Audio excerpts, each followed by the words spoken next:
Alrighty, welcome to Gauntlet's Race Mod.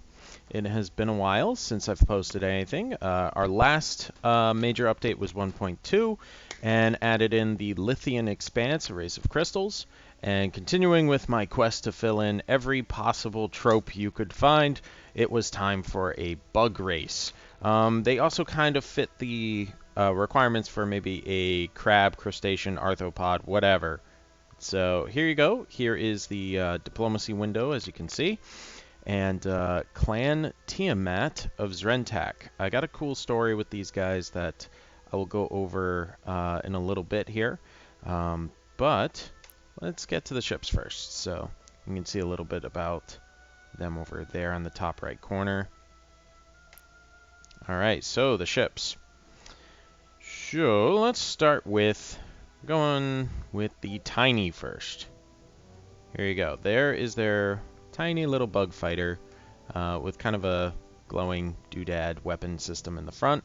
You're going to see a lot of use of this sort of angled fanned out carapace piece, and typically animated to stretch to scale in the X dimension, so sort of to the sides it gets bigger and smaller. Sometimes it gets longer, and you're also going to see lots of little mandibles and lots of movement and animation, and these sort of big bulbous engines here, which gives it a pretty good beetle-like appearance. So yeah, I really like how it's come out. This set does use a lot of animation, so warning you now. That being said, this fighter has more than the micro fighters you'll see attached to carriers later. For those, I turned off some of these animations so that they wouldn't be quite so computer heavy, graphics heavy, whatever. So there's your Tiny. Then we've got our Scout Tiny, which is a very similar model. It's the same basic hull, but elongated, angled up and down, has these big long antennas, and it has a lot more mandibles. I made that a custom part so that I could use it at all sorts of sizes. And it's got more kind of angled back, like little gripper legs, and with like sort of a shield front covering them. So yeah, really happy with this guy too. I think he's cool. The only thing I'll say is originally I had hoped to maybe model the carriers and the fighters to all have these little gripper legs and like be hanging on. I did that before with another ship set, but it was getting too taxing. So with my computer, and while there is a lot of animation in this set, I figure if it's starting to lag my computer, then I definitely shouldn't do it. So you'll see with the carriers later that they are cool, but they're not as ambitious as I could have done. So, oh well, but you'll see them soon. In fact, there you go. Those are sort of the scouts. For the small hull explorer, you just have a trifecta of those little scouts. And then, you know what? We'll go to the survey ship.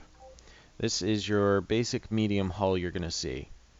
And in this case, it's a survey ship, so it's not really armed. And it's got those mouth claws again, 3 of them this time.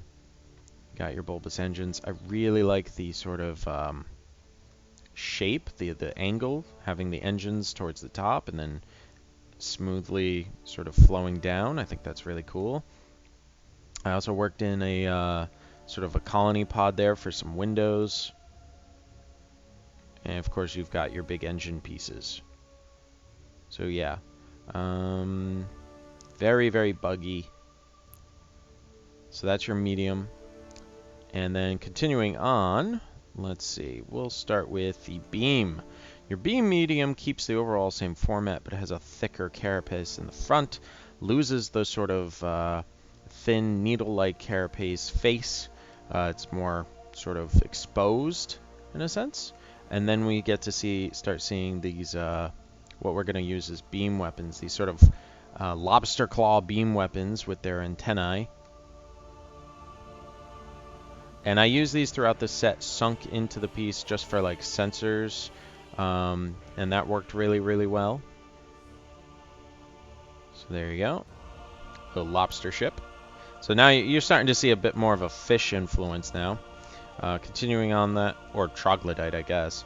Anyways, continuing on with that, this is your missile. The missile pod system here is pretty weird. I think this is kind of aquatic looking, so I kind of wanted to go with that. There's some nice movement going on.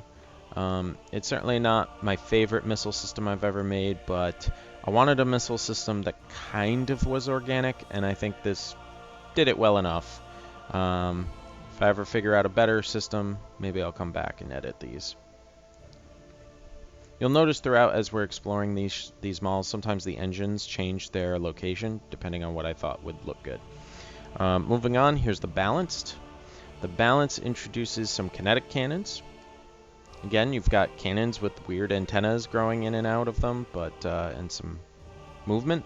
But the idea with their ships is that they are probably not fully organic. They're not necessarily living ships. They just might use some organic components. And you'll see the mouthpieces are much smaller on this one and angled downward, so you're not seeing them that often, but they are there. Kind of a scorpion format now. And then finally you have your kinetic. And the kinetic has 3 of those big gun emplacements, 2 up top, like wings, and 1 in the bottom. I think that's a great profile. Very almost like a fat bird of prey. And yeah, very happy with that.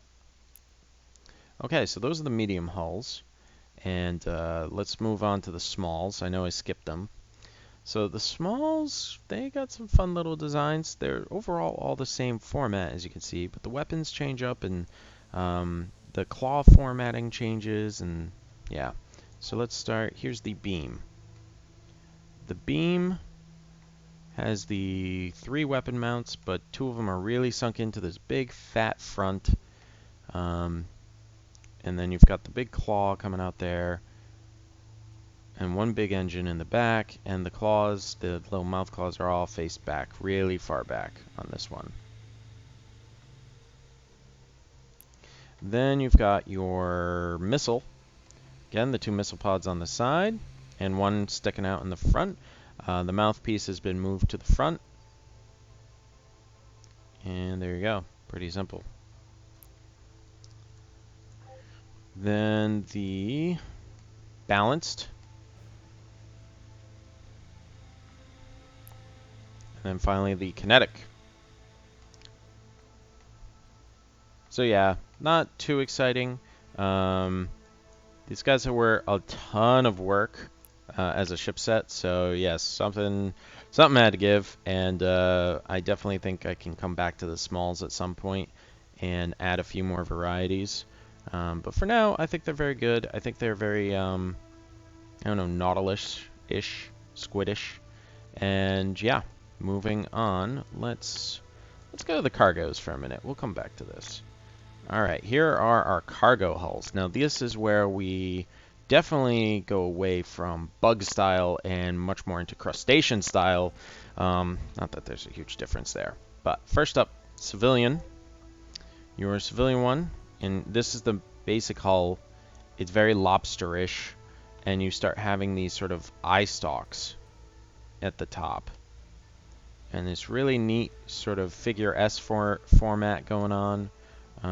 You've got that same engine format as the mediums, but it's got a lot more tacked on, all kind of flowing in unison.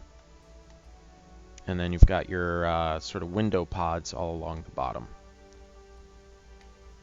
Really happy with the Space Lobster. I like him. And then we've got your construction version. Pretty much the same, except he's got a big giant lasery tube thing in front, more mouthpieces, bigger mouthpieces as well, and less of the window formatting going on at the bottom. Then your transport is very similar to the constructor, except again, even more and even bigger grabby pieces, mouthpieces. some located in the back, and he is literally holding on to a very big rock and then a very small rock in his mouth. And presumably he's going into orbit. He collects big rocks, infuses them with radiation from, the exhaust system or something. That's why it's glowing green.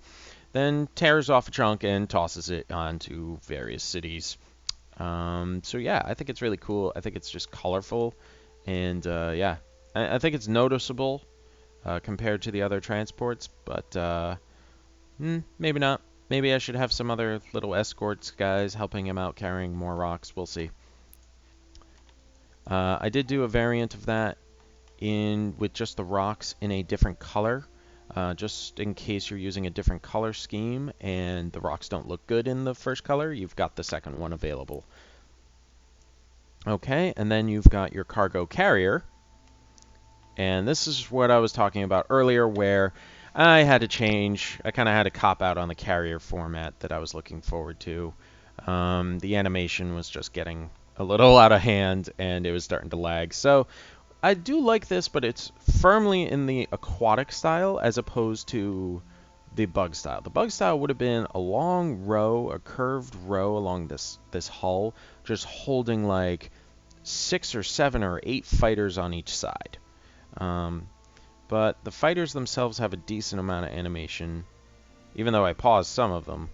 And for whatever reason, the game was not happy with them. So we went with the sort of aquatic method where we've got these tentacles growing out, and the fighters never truly dock. They grab on with their little mouth claws and kind of refuel from the front, and they're always just kind of hanging off the ship, which is cool too. But yeah, it wasn't quite what I intended originally, but that's all right. That is okay. Sometimes you just come up with cool stuff through failure, I suppose. So I do like that I came up with that method. It's good. Alrighty. So those are the cargoes. Moving on. Larges. And you know what? We'll do the large carrier first so you can see. So this uses our basic large hull. Lots of mouthpieces. That's sort of this high ridge command deck right there. And he is carrying 6? Yes, he's got 6 fighters. 2 are flying around, and 4 are docked in the back with your classic little tentacle-y thing.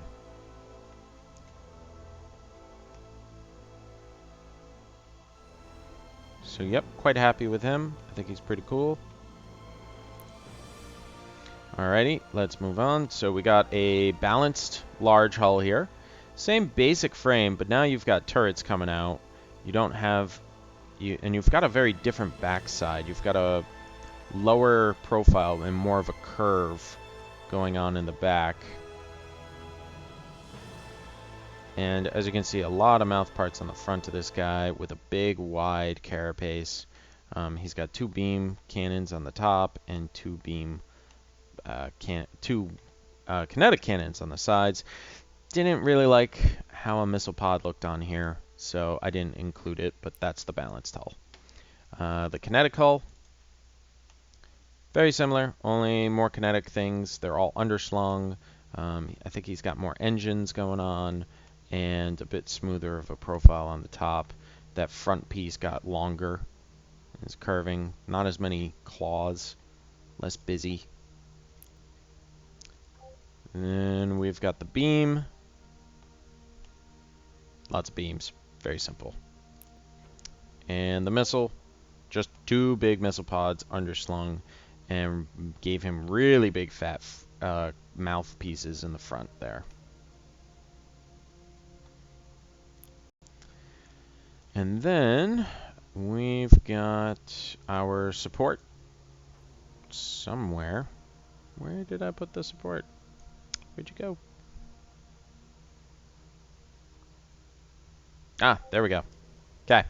The support overall, same sort of format as the carrier, only bigger antennas. He's got those eye stalks in front, and we added those colony modules to give him lots of windows and a couple extra weird engines there. Okay. Moving on to the huges. The huges are huge. First up, huge missile. I kind of wanted a swarm effect, so I wanted to do this at least once.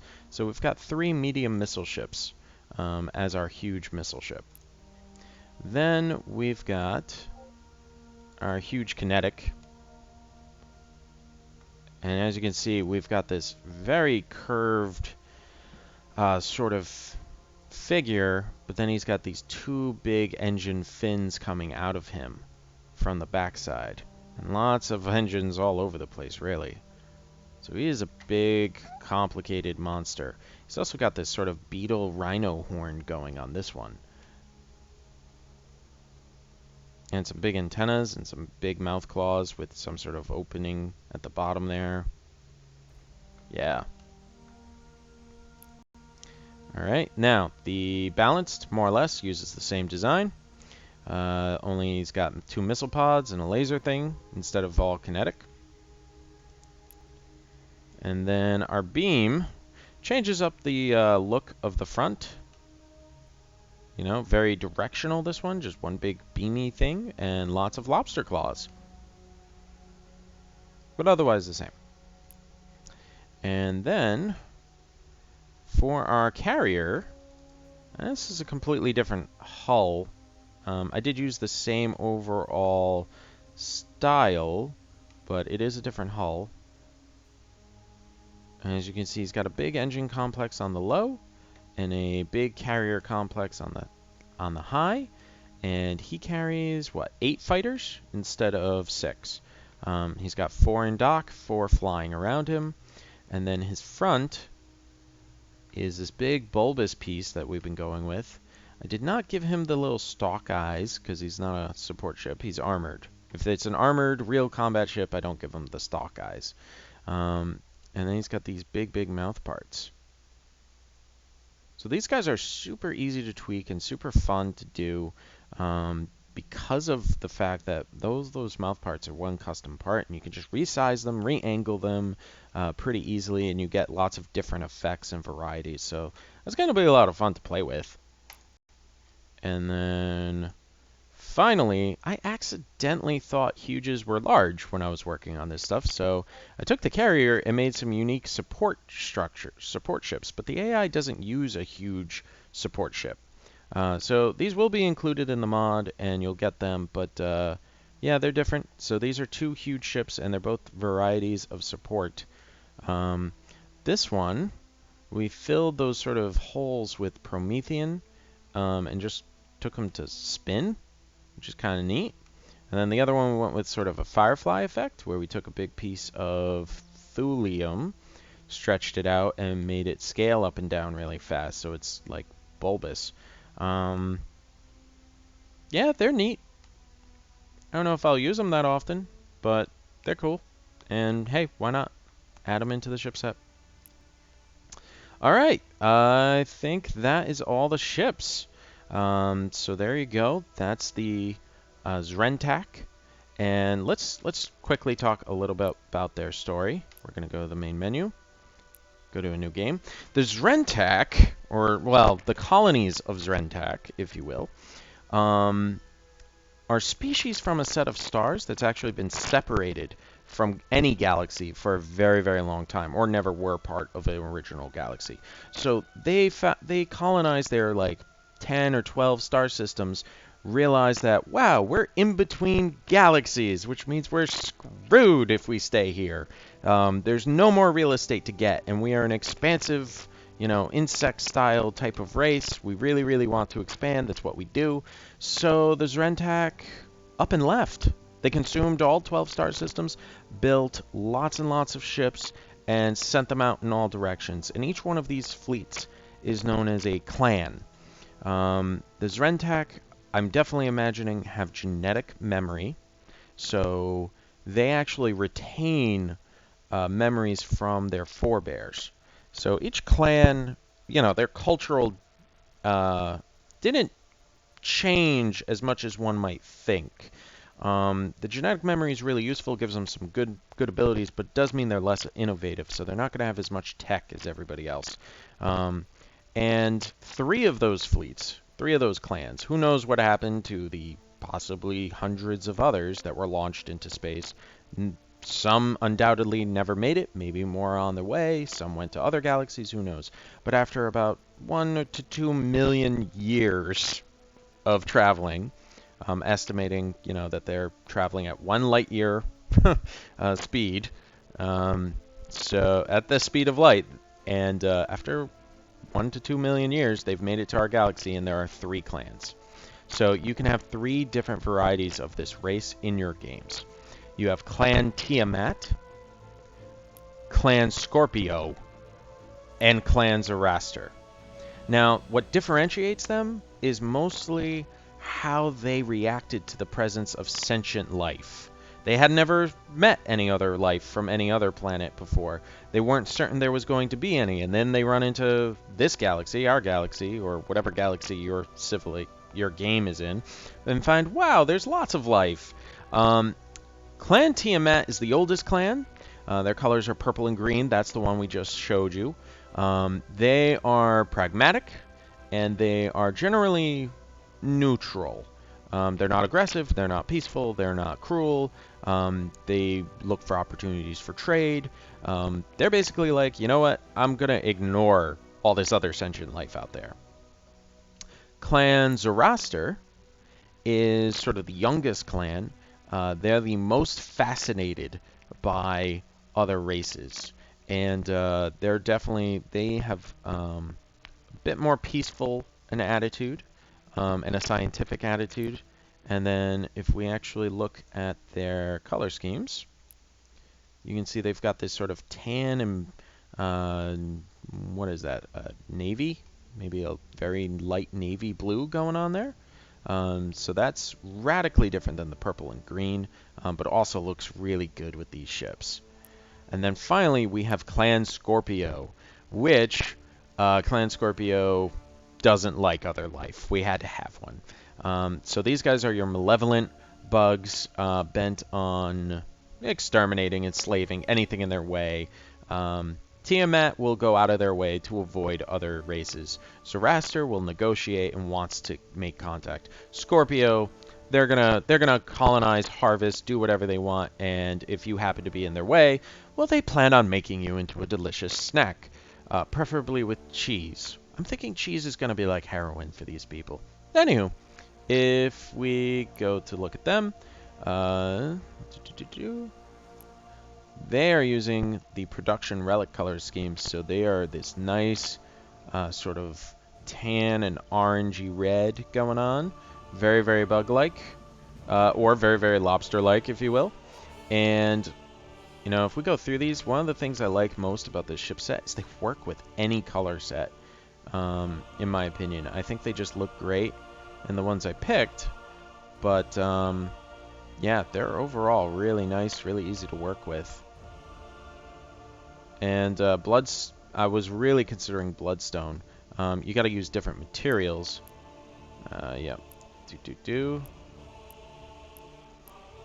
but you can make them lighter up. Yeah, that's not bad. It's a little dark still, but in the game it will be brighter. And that's a pretty good color scheme for these guys too. I really couldn't decide, so I'm going with the back to production relic. But yeah, they're a lot of fun to play with the colors, so definitely do that. So for now, we're just adding the 3. I'll note that Zoroaster is also pragmatic. So you got 2 pragmatics and 1 malevolent. That's on purpose. Even though the Zoroaster are more fascinated by life, you might think, oh, maybe they're peaceful and benevolent. No, not really. They're just fascinated by you. They're not good. And I wanted them to be very possibly teaming up with the Clan Tiamat. Scorpio's likely to fight with them or anybody else, but Tiamat and Zoroaster really don't have too much in the way of social differences. So, at any rate, that's the new race. It's not been released just yet, but in my next update, it'll definitely come through. And hopefully the next update will probably add 2 or 3 races. Alright, thanks for listening, guys, and have a great day.